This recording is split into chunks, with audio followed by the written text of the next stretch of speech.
Dun, dun, dun, dun, dun, dun, dun, dun, dun, dun, dun, dun, arrow. Hey you guys, so today is a very exciting day. I was one of the lucky ones, and I got to receive the new Urban Decay Naked Smoky palette early.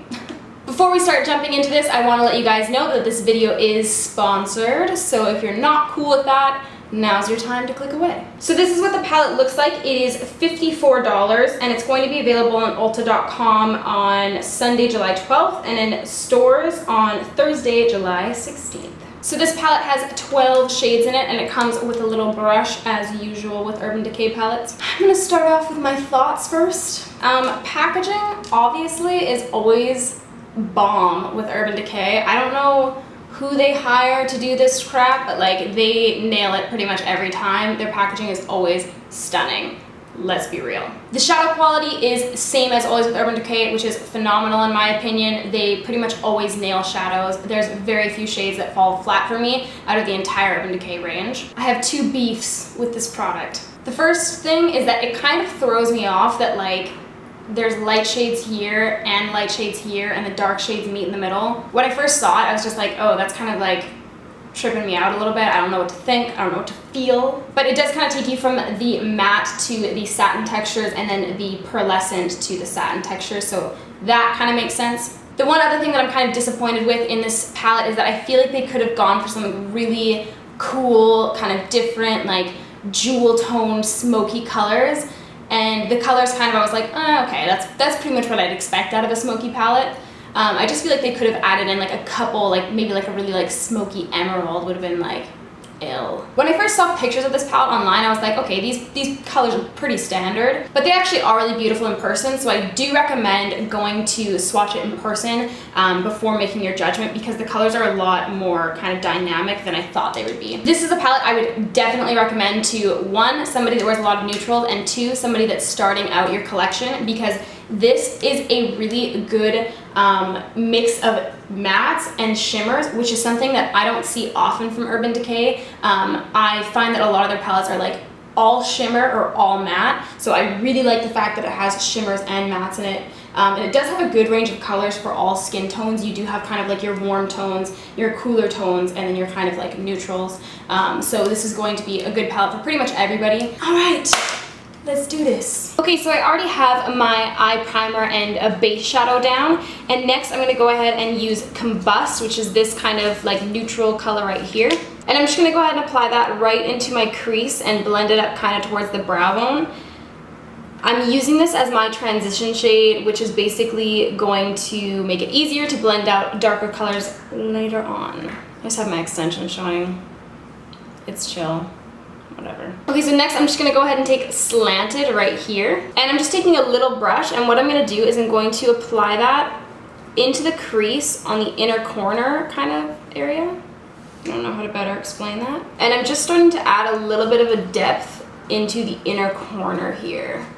So I'm just adding this pretty lightly onto the inner corner, and I don't want to go too dark with it, otherwise it can start to look really heavy really fast, and I'm not going for that today. I'm just not. So there we go. I'm going to take that same shade on the outer corner and apply it in the crease. And basically what I'm wanting to do is leave a little bit of a gap from the inner corner to the outer corner. So next what I'm going to do is take a dagger, which is right here, similar to my nails. And I'm just taking that on the same little brush, and I'm going to have more controlled movements and apply that in the same areas. Basically, whenever you're doing a look with a bunch of different colors, you want to kind of have smaller and smaller movements the darker the color is.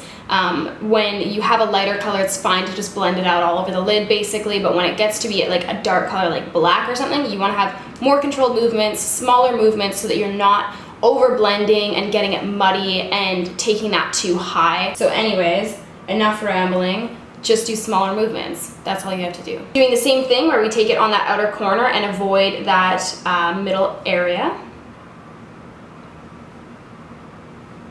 And then I'm just going to take a slightly bigger brush right now and just basically soften that a little bit.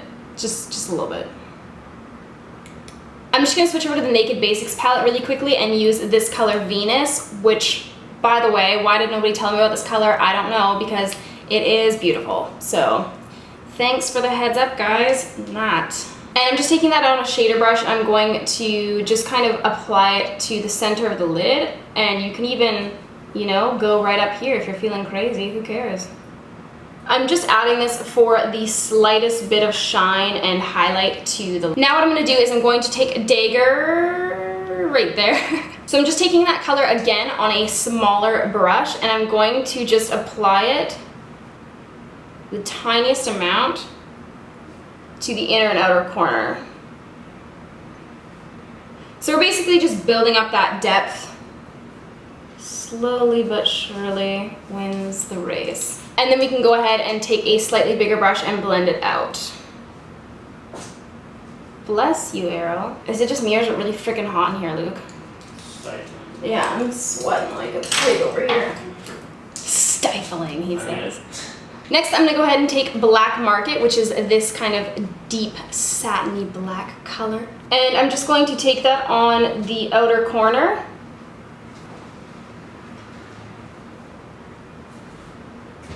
And I'm doing a pretty solid line with this. I'm not worried too much about blending it out entirely because I want it to be really intense. Camping's intense. And then I'm going to apply just a touch to the inner corner. And just taking a brush and just very, very gently blending that out. Taking that same shade Black Market, and I'm just going to start to create kind of a smoky wing thing going on here. So just basically you're dragging it down from that outer corner as if you were making a wing with your eyeshadow, which you are. And then I'm just starting to kind of taper it off towards the center of the lid here. I'm just gonna add the black from the Naked Basics palette, which is just a straight black. Wow, I'm really having trouble talking today. And just do the exact same thing, just to deepen it. And then just taking a black gel liner, I'm just going to do a very thin line. So I'm applying it first with a really small brush, and then what I'm doing is I'm taking, what is this thing, an angle brush, and I'm just going over it, which is going to diffuse it, and it's also going to make my line straighter so that I don't have to worry about making it straight. Arrow, you know what, man? Come on. Sit. Good. Now just be quiet and we'll play after. Sorry, we're running like a freaking madhouse over here. We have animals running around, Luke's running around. And then I'm just continuing to do my winged liner like normal. I don't care if it's messy because we have like an eyeshadow base down, so it's gonna be fine. I'm pretty sure. So we can basically just kind of sloppily apply that wing liner, and we're gonna blend it out anyways, so don't worry about it, man. There we go. And I'm just going to take the straight black from my Naked Basics palette again. And I know this is a lot of redundant steps and you guys are probably getting bored, but it's worth it in the end, I promise. And I'm basically just going to take my little brush and connect the top of my winged liner with the crease. And we're just kind of blending that out again. I'm going to take that same black shade on my little brush and I'm just going to bring it under the lower lash line. And I'm going to apply it first right under the lower lash line, about halfway in. And then I'm going to take it under my eye bag. Oh, there's just a hair in my blending brush, it's okay. So basically what I'm doing is I'm leaving a little gap, which is going to help accentuate the eye bag, which I just, you know, I kind of like doing it sometimes. So we're going for it. And then I'm just going to take the Smoky palette and the color Dagger, and I'm going to just kind of blend that eye bag out. Okay, and then I'm just going to apply lashes and mascara, and I'll show you guys the finished look. So this is the final look. So that is everything, you guys. I hope you enjoyed this video and learned something cool today. Let me know what you'd like to see next in the comments below, and I'll get back to you. Alright guys, peace out.